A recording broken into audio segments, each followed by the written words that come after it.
Sample listening test. You will hear a number of different recordings, and you will have to answer questions on what you hear. There will be time for you to read the instructions and questions, and you will have a chance to check your work. All the recordings will be played once only. The test is in 4 sections. Write all your answers in the listening question booklet. At the end of the test, you will be given 10 minutes to transfer your answers to an answer sheet. Now turn to section 1 of your question booklet. Section 1.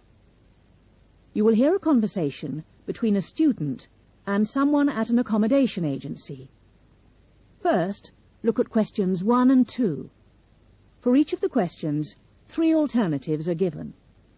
Decide which of the alternatives, A, B, or C, best fits what you hear on the tape, and circle the appropriate letter.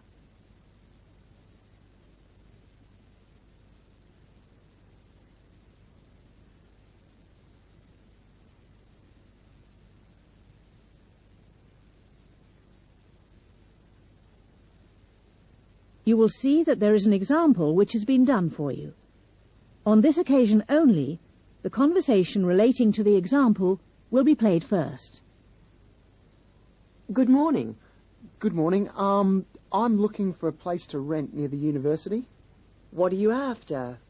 A house? A flat? A room? Well, preferably a house if that's possible. There are 3 of us looking all together.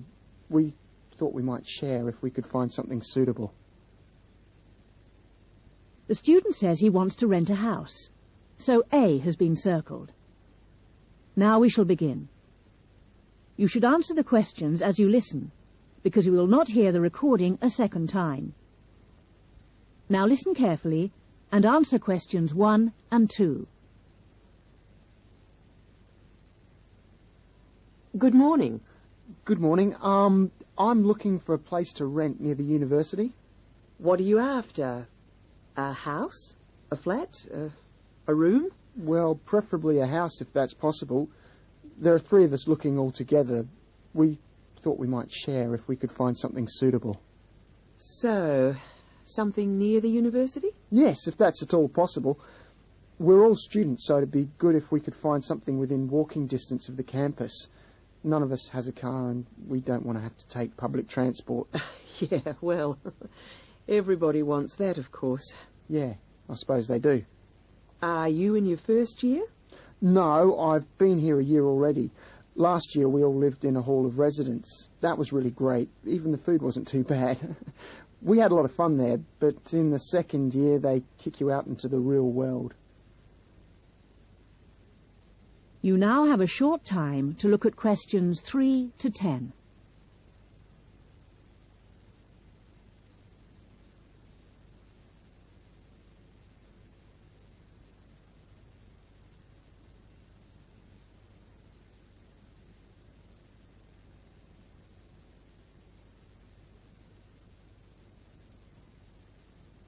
As you listen to the rest of the conversation, fill in the numbered spaces 3 to 6 in the table and answer questions 7 to 10 by circling the appropriate letters. Okay, so let me have a look and see what we've got. Well, there's a 2-bedroom house in Newtown, which is quite cheap. Oh, that'd be good because it's very near the university. But if we all want our own rooms, it isn't really big enough. Too small. Give that one a miss? Yeah, I think so. Got anything else? What about this? 3-bedroom flat close to the university. It's $400 a week. Oh, that's too expensive. All right. Well, here's something that might interest you. It's a 3-bedroom house with garden. Not bothered about the garden, but where is it? Near the airport. That's miles from the university. Yes, it is quite far, but it's reasonably priced at $250 a week. Why don't you go and have a look? Oh, all right, we will. Can I have the address? Right. Well, it's at 14A Station Road, Botany. Is anyone living there at the moment? No, it's vacant. And does it have any furniture? Well, it says here that it's partially furnished. What does that mean exactly? Well, there's a kitchen table and chairs, 2 single beds, a double bed, 2 wardrobes, a kitchen cooker, and a washing machine. Not bad, really, for the money. Is there a fridge? It doesn't mention it here. I can let you have the key, and you can pop round and see for yourself. Right, thanks. We'll do that. Hello, you're back. How did you find the house? Well, not bad. It's certainly large enough, and there's quite a big garden. But it's completely overgrown. You can hardly get out the back door because the grass is so high. We'd have to have it tidied up a bit before we moved in. Okay. The kitchen is fine, but there's an awful smell throughout the house. Well, the place hasn't been occupied for a couple of months, so that's probably why it's a bit musty. It'll be fine when you open up the windows and let some fresh air in. Yeah, well, I think the landlord ought to pay to clean the carpets at least. I can put that to him, though I'm not sure whether he'll agree. We can but ask. Okay. Well, if he does, we'd probably be interested. That is the end of section 1. You now have half a minute to check your answers.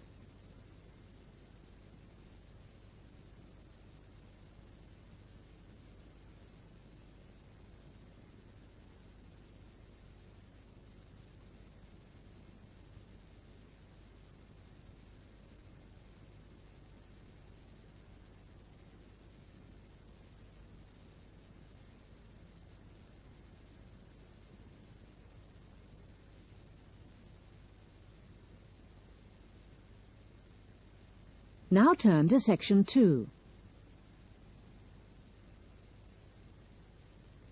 Section 2. You will hear an extract from a radio program. First, you have some time to look at questions 11 to 14.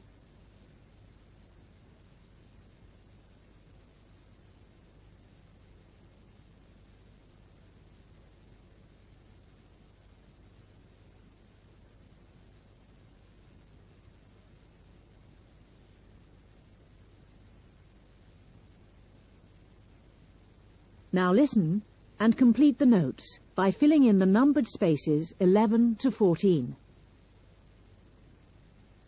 Hello and welcome to Cooking Capers. And this week we're looking at that most versatile and aromatic of plants, a fairly recent addition to the list of Australian agricultural produce, but nevertheless a great favourite today, ginger. And in the studio to tell us all about it is Monica Maxwell.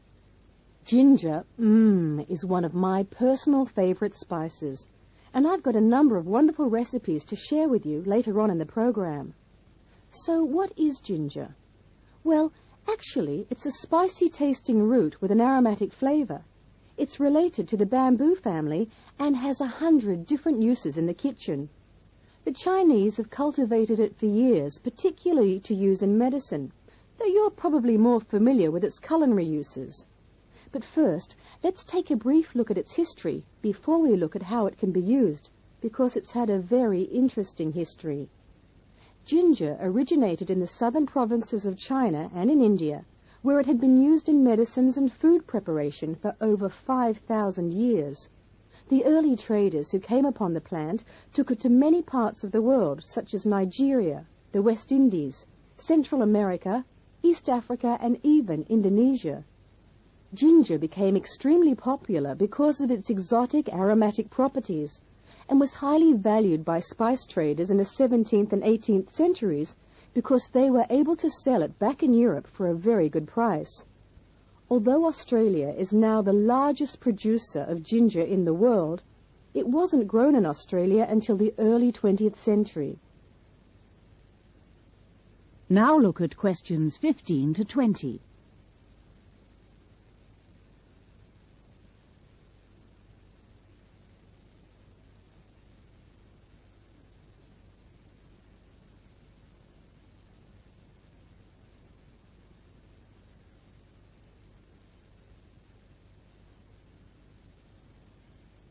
Now listen to the rest of the talk, and complete the table and the fact sheet by filling in numbered spaces 15 to 20. Apparently, some pieces of raw ginger found their way to an area about 100 kilometres north of Brisbane in Queensland earlier this century. The comparatively high rainfall and humidity in this area produced conditions which are perfect for growing ginger. So it became well established. But in the early days, the relatively high cost of production placed it at a disadvantage in the market by comparison with the much cheaper ginger produced by other countries with lower production costs. Then, in 1941, the supply of ginger to Australia started to run out. Remember, this was in the middle of the Second World War, when everything was in short supply. This provided the perfect opportunity for the Queensland growers to expand their production and sales. 5 local farmers got together and formed a cooperative association in a place called Buderim. They started with only £25 between them. That was in the days when Australian currency was pounds, not dollars. So they set up the company with 2 wooden vats and 14 tons of raw ginger. But they went on to become the most successful ginger farmers in the world. In fact, nearly all the world's ginger now comes from the Buderim Ginger Factory in Queensland. 40% of the production is used in Australia, and the remaining 60% is exported overseas to places like Europe, North America, South Africa, and even to Asia, where it originated in the first place. So now let's move on to looking at ways of using ginger in the kitchen. That is the end of section 2. You now have half a minute to check your answers.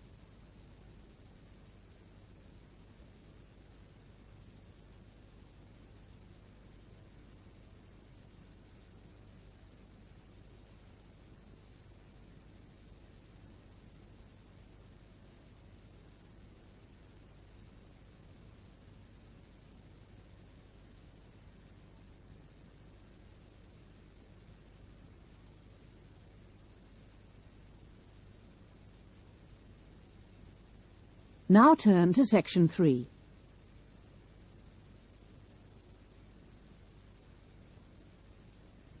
Section 3. In this section, you will hear a radio interview with a scientist, Dr. Clark, on the subject of global warming. First, look at questions 21 to 25.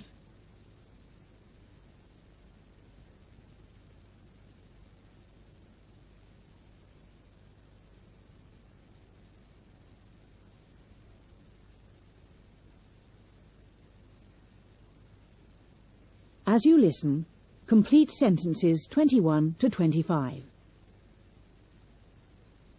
Dr. Clark, global warming was the threat of the 1980s, but it seems to have fizzled out of people's minds. Why do you think that is? Yes, in a way, you're right. I think scientists have become occupied with the task of trying to find out whether it really is happening, and, if so, whether it's caused by human activity. A greenhouse effect is, after all, a natural phenomenon. Yes. As we know, naturally occurring gases float above us, acting as insulators that prevent heat being radiated into space. And the fear is that the insulation might get thicker. Yes. And because of this, the Earth might get warmer. The latest prediction we've heard is that temperature will increase by about 1/3 of a degree every 10 years. What are your feelings? Well, this prediction is difficult to make. You see, the global climate is the result of a web of influences, who is to say that a simple action such as adding carbon dioxide to the atmosphere will not have several effects which might even cancel each other out. And I understand that the prediction is hard to verify, whatever. Precisely. Why is that? Because the Earth's temperature surges and subsides naturally. In fact, the best way of detecting global temperature change is to measure the temperature of the oceans as accurately as possible. And this avoids the sort of seasonal fluctuations of the temperature of landmass. Yes. In fact, an understanding of the oceans is crucial to understanding how the global climate works. The ocean transports heat around the globe. It's like a great reservoir of heat. A tiny change in sea surface temperature denotes a huge change in the amount of heat it is storing. Now look at questions 26 to 30.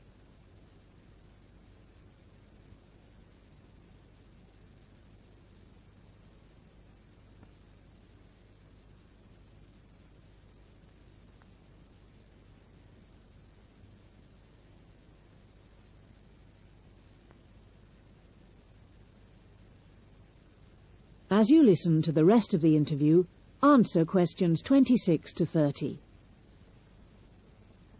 And now I understand you're looking at ways of refining this measurement of ocean temperature.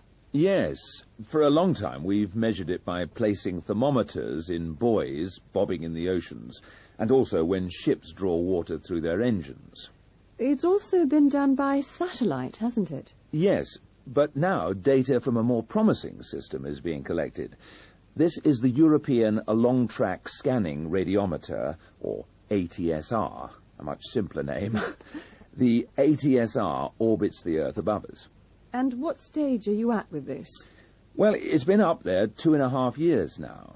It's an infrared detector that senses the Earth's temperature with great accuracy, and this is what we need. We have to be able to separate out random changes in temperature.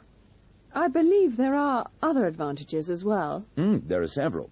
Every few days it covers the entire Earth, so it produces large quantities of data. It measures the temperature from 2 angles, which allows correction for any effects that the intervening atmosphere may be having on its readings. Its field of view has a width of 500 kilometers, and it measures the temperature to 0.3 degrees centigrade. And it should go on for years. Yes. Thank you, Dr. Clark, for talking to us today. And now over to you, Sue, in our Manchester. That is the end of section 3. You now have half a minute to check your answers.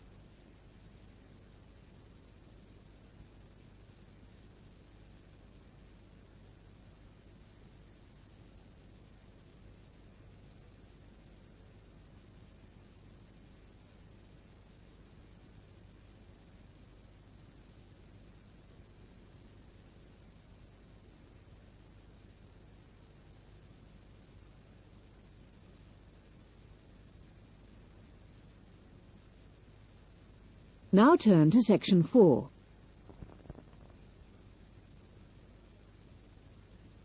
Section 4. You're going to hear a talk about an animal conservation course. First look at questions 31 to 40.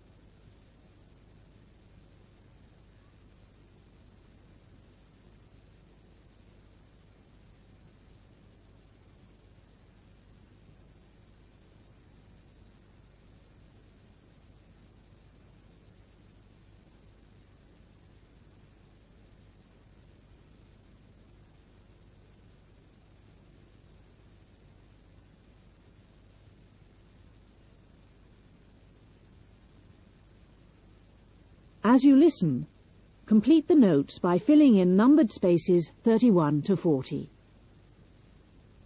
Well, we're delighted to have the opportunity to hear from Sue Gent, our specialist on student affairs, about a course with a difference. Thank you, Tony. Many people think that conservation is just about saving fluffy animals. What they don't realize is that it is a war to save the human race from committing suicide. Strong words, but this was the belief of the famous conservationist Gerald Durrell. Gerald Durrell was an English conservationist who dedicated his life to the conservation of animals, and among his many achievements was the establishment of a zoo in Jersey. There, he set up the Wildlife Preservation Trust, which conducts courses on preservation and attracts students from developing countries. Many of these students are making their first trip away from home. The students who come to Jersey to study are of all ages. The first was a man called Yusuf Mungru, who came from Mauritius in 1977. He was particularly interested in the conservation of large African birds. When he arrived, there were only 4 Mauritius falcons, these are big birds of prey, left in his African homeland. Now, since he has returned, the numbers have increased to 200. When Yusuf first arrived in Jersey, he was unused to the freezing winters, so he liked to spend time in the reptile house. He said it was the warmest place on the island. So let's look at how students are chosen to participate in one of the zoo's programs. Well, according to their teacher, their work or study must involve animals. The zoo is proud of the fact that many of its graduates are now in positions to influence the way animals are kept and utilised for conservation. Once they start the course, the students have to spend a lot of time studying the English language. In addition to that, they also have to cover many aspects of animal conservation. This year, 27 students from 21 different countries are already waiting to participate in the intensive training programs at the zoo. In a Principles and Practice course, they learn both theory and practice. First, they learn the theory of conservation biology, working in areas such as veterinary medicine. Then they move into the practical part of the course and work with the zookeepers, where they learn to care for the animals.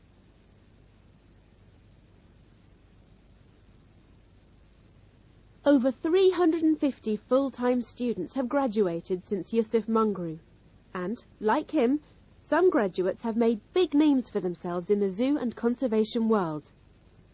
A former Chinese student is now responsible for captive breeding and conservation throughout his country, and a student from Mauritius who trained at the zoo is the present conservation officer for Mauritius.